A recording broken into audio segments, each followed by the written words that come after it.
My viewers, good morning, good afternoon, and good evening, wherever you are, according to your time zone. Today, as we said, what we'll be doing, we want to educate, we want to motivate, I want to bring a sense of patriotism to the people of Africa, because there is something we need to drive into ourselves and the generations that are coming, so that they need to know the history of Africa, so that it will be easy for them to understand what it takes to be an African and what they're supposed to do. So they will be looking at where our forefathers failed, where we failed, so that they can take Africa to the higher heights. Today, I've been talking about Nigeria, because I believe Nigeria is one of the economical powerhouses of Africa. Once Nigeria is liberated economically, Africa will be liberated. Because if you look at the economic resources that Nigeria has, that country, if 60 years now since independence, they will not be having any problems in Nigeria if there was good political leadership in Nigeria. I'm not saying that all governments in Nigeria have failed, but Nigerians will concur with me that their leadership, to some extent, they have brought them down. Because if you look at Nigeria and what Nigeria can give out, but look at the state of the people of Nigeria. Some of them, I'm not saying all of them, because I believe they are supposed to be a powerhouse, economical powerhouse of Africa. And I've been looking at the story of Biafra. These are things that are bringing Nigeria down. And to some extent, sometimes I support the IPOB, the indigenous people of Biafra, for what they are fighting for, because they have sat down since those years. I think it was 1960 something, I think from 1967. Yeah, from 1967, during that Biafra war, which started Nigeria Civil War, which started in 1967 to around 1970. So, to some extent, I want to support the IPOBs, because the IPOBs, they have gone through some difficulties. That's why they want that secession. And being led by 56 years old Nnamdi Kanu. And this is a person that has been fighting for Biafrans. And if I'm not wrong, this movement started in, I think, 2012, somewhere there. And Nnamdi Kanu, as we understand right now, he has been held by the government of Nigeria, and recently he was denied bail with the federal court, which denied him bail. And I believe that this guy needs to be free as an activist who is fighting for the people of Biafra. And they need to listen to him, what he has to say, because for him and his people, the IPOBs, they want secession. They want to come out of Nigeria so that they can form their own independent country.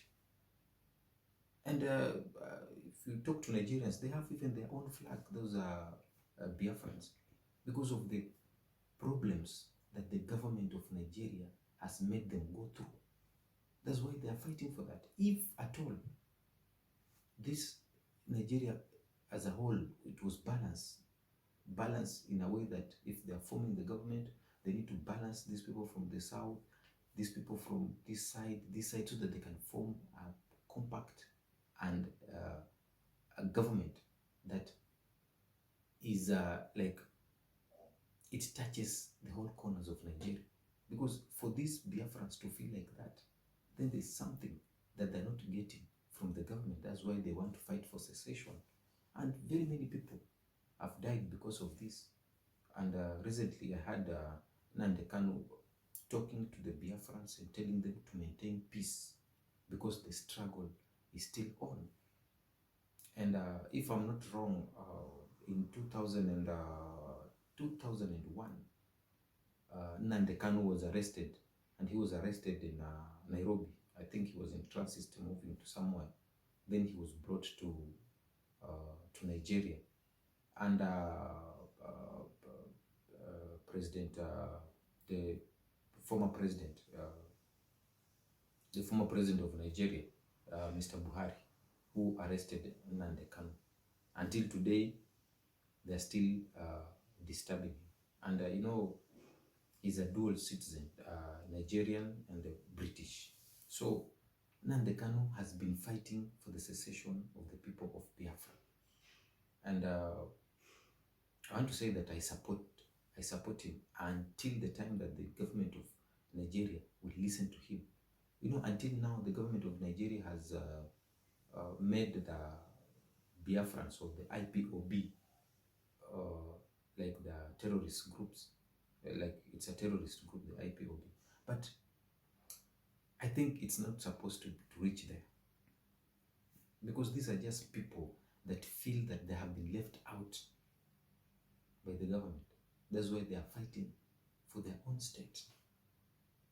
And if at all you want to label the IPOB as a terrorist group, what about the Fulanis? The Fulanis who have been roaming around the Biafra land, grazing cattle, wherever they, you know, they just, and they kill. You see, these are things that made me feel like maybe today, let's talk about the IPOBs, let's talk about Biafra, let's talk about Nigeria. And message to President Bola Tinubu. It's high time now we leave politics aside and try to bring the people of Nigeria together. If you want Nigeria to be one, then let the face of the government of Nigeria shows that Nigeria is one. Let the people of Biafra, the people from the southeastern part of Nigeria, feel like they're part of the government. Let them feel like they're part of the Nigerian government. Let the resources be distributed equally to the people of Nigeria, so that that thing of secession cannot be there. Because if you look at that civil war, very many people died, and very many people, there's a time that the government sent some military and they really killed Biafrans. So people have shed blood and people have lost lives because of that. So it's high time, because Africa, we are looking at Nigeria. The only country Africa is looking at to change the economic of Africa is Nigeria. So if Nigeria fails economically, Africa fails. Other than these other African countries, I think Nigeria, if well managed, if well ruled, then Nigeria needs to control Africa. They have everything it takes. Politically, financially, they are able. But why are they still lagging behind? If it's other governments from outside, they are free. The people of Nigeria can talk. Let them speak their voice. Let them come together, Nigerians, and put their house in order. Once Nigeria is liberated from itself, then these other countries will liberate themselves. Because if you look at these countries, these other countries that are trying to be independent, just recently, like a day or 2 days ago, the Niger government told the American soldiers to leave their country. That the agreement they had with them, now it's over, because they want to be independent. They have tried to look at the benefit of these people when they're there, that they came to help to fight terrorists in Niger. The French also were there. But the terrorists were still there. So what is the essence of these people coming to stay here to help us, and in real sense they are not helping us? Better let them go. Let us fight our own battles, or let us choose our own friends that we feel that when they come here in Africa, they'll come to help us. But not people who are taking advantage of us just to make sure that we remain poor. Nigeria must learn from these other countries also, because I've seen these three countries, Nigeria and Burkina Faso. They are a very good example, and they have taken their stand until they had to remove themselves from the ECOWAS, because they were being threatened, and the country that was leading this one is under Tinubu, because I think he's the chairman of the ECOWAS at that time, and he was trying to push these countries that they have removed the legitimate, they have removed the democratic government, and they're under through coup. Sometimes this coup, because it was a bloodless coup, which is okay. No one died because of that. These people want to liberate their country. So Africa needs independence. We are not liberated yet. So we need to be independent for the second time. I believe we are not independent.